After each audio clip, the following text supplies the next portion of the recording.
I have to admit, musically, I pretty much plateaued in a junior high. I thought it was always because after I got my trumpet, my brother threw a pencil down the bell, which seemed to me to give it a nice smoky sound, but the band director saw it differently and had to have a heart-to-heart talk with me. "Kevin," he said, "you know, there are many other avenues of artistic expression you might want to explore." "No." "Kevin, you can't stay in the band." "But sir, I can't join the choir because I'm tone deaf." "Yes," he said, "I know. And art is so messy and home ec scares me. There's a song in my heart. It's trapped and tone deaf and has no rhythm, but it's there, I know." And I cried and cried, and he softened up and left me in last chair in the worst band. The cadet band, we were called, all 7th graders and me, a 9th grader. Now, Mark Twain said that Wagner's music is better than it sounds. Everybody's music was better than it sounded when we played it. When listening to our band, it sounded like there was a bee trapped in your head somewhere that couldn't get out. I mean, at the Wall of Jericho, we could have just been like the band that prevented structural damage, because I'm sure the Philistines would have said, just stop it, we are coming out." I have to claim that I was part of the problem. Whenever we would play a song, when the band would finish, I always had a little extra music left to play, or I would finish my music and put down my horn and the band would keep going for a while and I'd have to quick pick up my horn and pretend I had more to do. One time, I was playing Hogan's Heroes March, and lo and behold, I finished at the same time as the band. A miracle!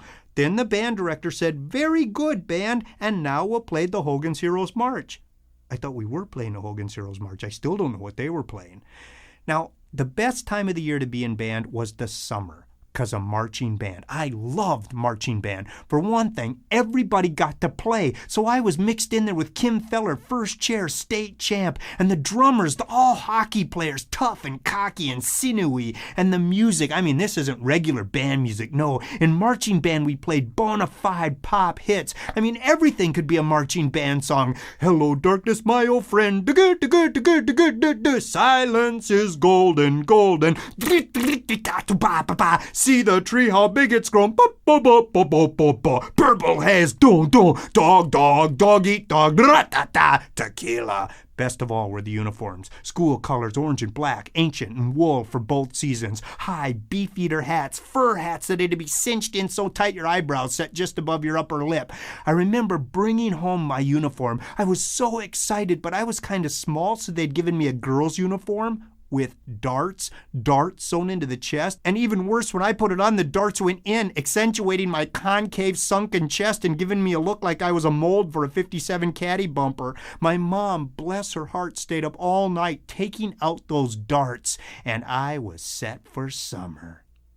The summer of my 9th grade, Mr. Sand, the high school band director, announced that we'd been invited to a parade, a real parade, the Old Milwaukee Days Parade in Wisconsin. Before this year, our only parade was the Osseo Lions Club parade that was 4 blocks long, and we followed a float from the retirement home. I guess it was a float. There was a pickup truck with 4 people sitting in the back around a card table playing bridge, and they never looked up. I wondered if somebody shouldn't tell them, "Hey, you're in a parade, wave or something." But then again, maybe being in a parade hadn't been their idea to begin with.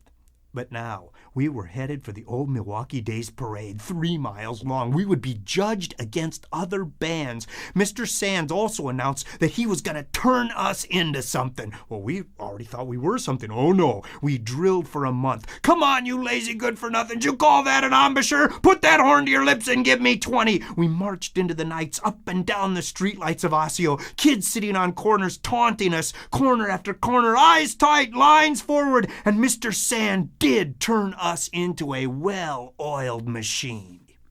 We made the drive to Milwaukee and spent the night in a motel, and in the morning the entire drum section was in the motel office promising they'd never do it again and that they would pay for it. They seemed a little foggy and their uniforms a bit off, like they were in the Italian army, but off we went to the parade site. Busloads of bands from all over the country eyeing each other over, and as we lined up, I almost started laughing. I mean, we had this thing whipped. Mr. Sand's plan was flawless.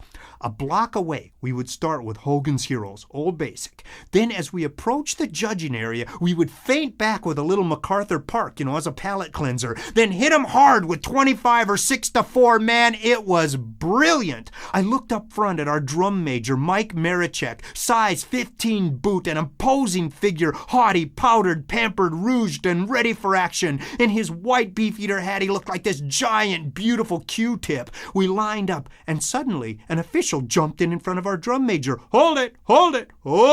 Okay, bring him in. And we watched as they escorted the 40-horse Clydesdale team in front of our band. Amazing, majestic, imposing beasts pulling a large wagon of beer barrels.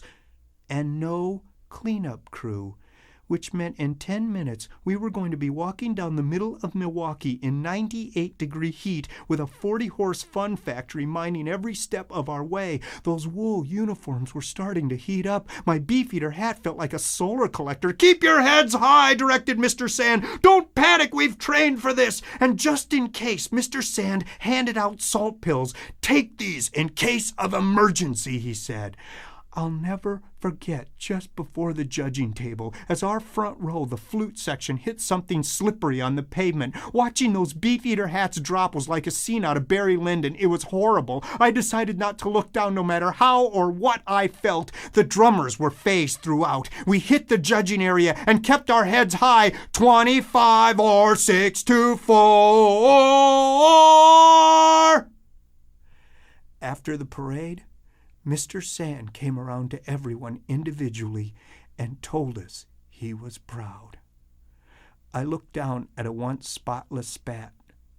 "Mr. Sand, look." "Throw it away, son. Just throw it away. You did real good, boy. Real good."